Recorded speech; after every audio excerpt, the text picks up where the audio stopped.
So, hi everyone. How are you all doing? I hope you all are having a great time, day, night. Okay, I'll not go into that stuff. So, because it can be day or night.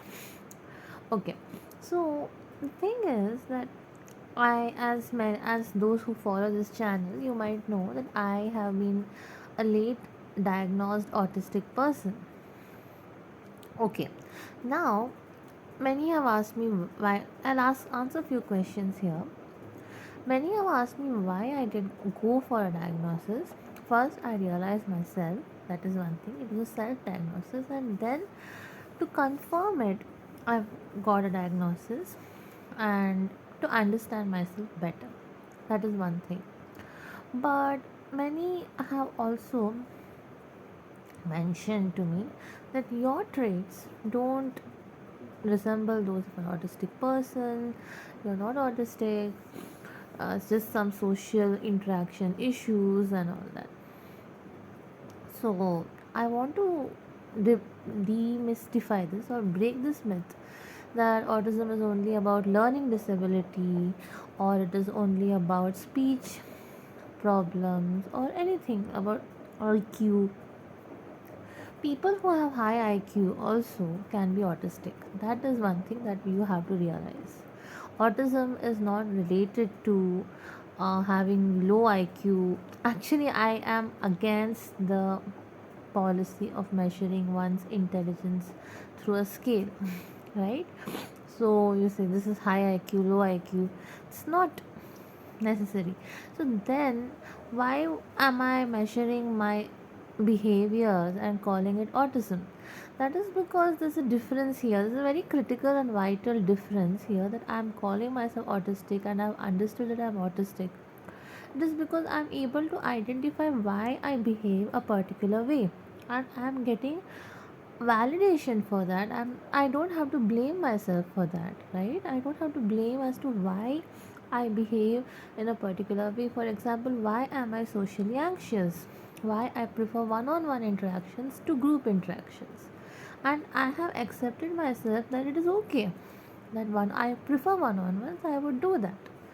But why am I telling this here? Because many a times people still tell me it's good to expose yourself to group interactions. They are not completely wrong. I do expose myself, and but I do get very exhausted once I go for group interactions, and so I'm mindful to do it in a limited way and not too much because it exhausts me.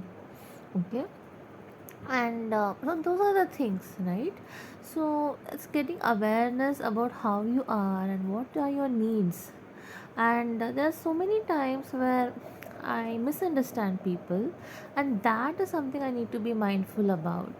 So my brain processes things in a different way as opposed to everyone. It's nothing defective or anything, it's just a different way, it's just a difference. So neurodivergent difference. So if you or your child or anyone is autistic, you don't have to think that you're defective, or sometimes we want to change a person who is autistic. It's not necessary. And therapy also, it is not for to change the behavior of a person, but to help a person, mm, like understand themselves better, right? And so that they are able to share themselves in a secure place and be better emotionally regulating themselves. That is important. It is not for behavior modification. I am not for that. To an extent, that is, there is a kind of therapy called ABA where children are given behavior modification by reward mechanism. Many therapists do that, and I do not advocate for that. I mean, to some extent, behavior modification therapy, I don't advocate for that. I feel that a child should flourish to its full capacity without being restricted. But also, another important thing is that socialization is very important. Peer support and support of other people in the family is important. that the child should be given time by family members, and understand that there are certain behaviors of the child which you will find irritating, like for example attachment towards one particular person. You will say, oh, it is not the norm, but it's okay, you need to accept that. And also sometimes stimming, that is stimming is a very common thing, but it can be anything. Like for example, in my case, stimming is hand movements, but it is not as much. But it is also that I like to listen to the same music on loop. So if I'm around someone and I'm just listening to the same music on loop, they'll get irritated. But if a child is listening to the same TV show, or is talking about the same TV show, or likes watching it, you should be okay about it, right? And you as parents should not get irritated with your child even when your child is small, and later also. But you can suggest alternatives. For example, me, when I'm listening to the same song again and again, I ensure if I'm putting it on speaker, I do small accommodations or modifications that no one's there, or when people are there, I listen to it on earphone. So those things, when as an adult I understand, as a child it's okay. But my opinion is that being aware that your child is autistic is important, but not to enforce any operant mechanism of behavior modification. Not necessary, is my opinion. As a advocate of neurodivergence, I feel that understanding and helping your child flourish to its full capacity. For example, if your child is good at music or child is good at art, forcing your child into the mainstream is also okay if your child is adaptive. Okay, not forcing, but sending it to the mainstream is also okay if it's adaptive and if it's following instructions, it's fine. But at a later stage, when your child wants to pursue the art and all of those things, not creating a restriction or us thinking about as to, oh, the mainstream world, how will they look at you, right? So those things, making small modifications, accepting accepting your child the way it is, and not getting frustrated. It's easy to say, but we are all wired in a particular way, and I am wired in a particular way. So many times people get frustrated with me because I sometimes talk about certain special interests like music a lot. So I connect with people who are music enthusiasts. Like I have a lot of friends with whom I can just share songs. It's not that I have a romantic inclination or relationship with them. I just or a friend. It's just friendship purely based on my special interest, that is music. And so with others, I talk about food, and I'm trying to explore other special interests, like especially movies. Movies is my special interest, and I would love to talk about movies with other people, right? So it's important to just be aware of yourself, whether you're a parent, being aware about your child's needs and helping your child explore their niche, their special interests, and encouraging it. That is also very important, right? Yeah.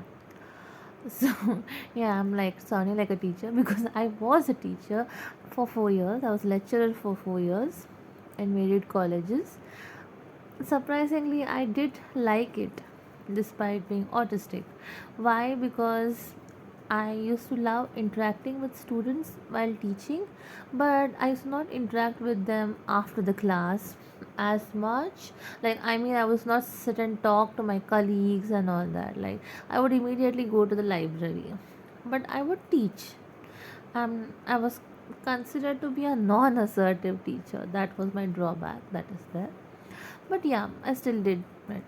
So so this video is mainly to break the myths, that the main objective of this video is that people believe that autism is something that needs to be fixed. No, it is not. It is not that something that needs to be fixed. It is a way of life, it's a way of living. I sometimes feel, I used to think that if my like if what would have happened if I had been diagnosed when I was a kid. Maybe the advantages would have been that my parents would have understood me better. They have understood me quite a lot, but even more better they would have understood. I wouldn't have blamed myself for the way I am so many times. That is the main thing, right? And now I know the way I am, and I'm going to consciously make choices based on the way I am, and that is important for me. Like, I've chosen a remote job, but that doesn't mean I don't interact with people. I have so many communities online, and also I interact with people face to face, sometimes one on one, like once a week or once in 2 weeks. And I go solo to movies and parks and all that also. So I'm just happy. I'm not again justify. I'm sometimes bored. Yeah, that is also there. So it's a way of life. So it's okay, right? So I just want to put it out there that being autistic is not something to be fixed. Yeah? Because there are many people who believe that way, which I don't. So I am an autism advocate who fully believes that diagnosis helps gain more awareness of your behavior, and which can be accommodated by society. Also, as children, you can accommodate your child in different ways, and try just prodding your child sometimes to look at different things if they are receptive. But apart from that, forcing them too much would make them angry, right? And for that, please, I don't recommend you to take, I don't know, this is not a right thing. I'm not going to talk about that. So yeah, therapy is good, but therapy also, do not force your child to fit into a box when your child is meant to be out of the box. That's what I just wanted to say. Yeah. Okay. Bye. Have a great time.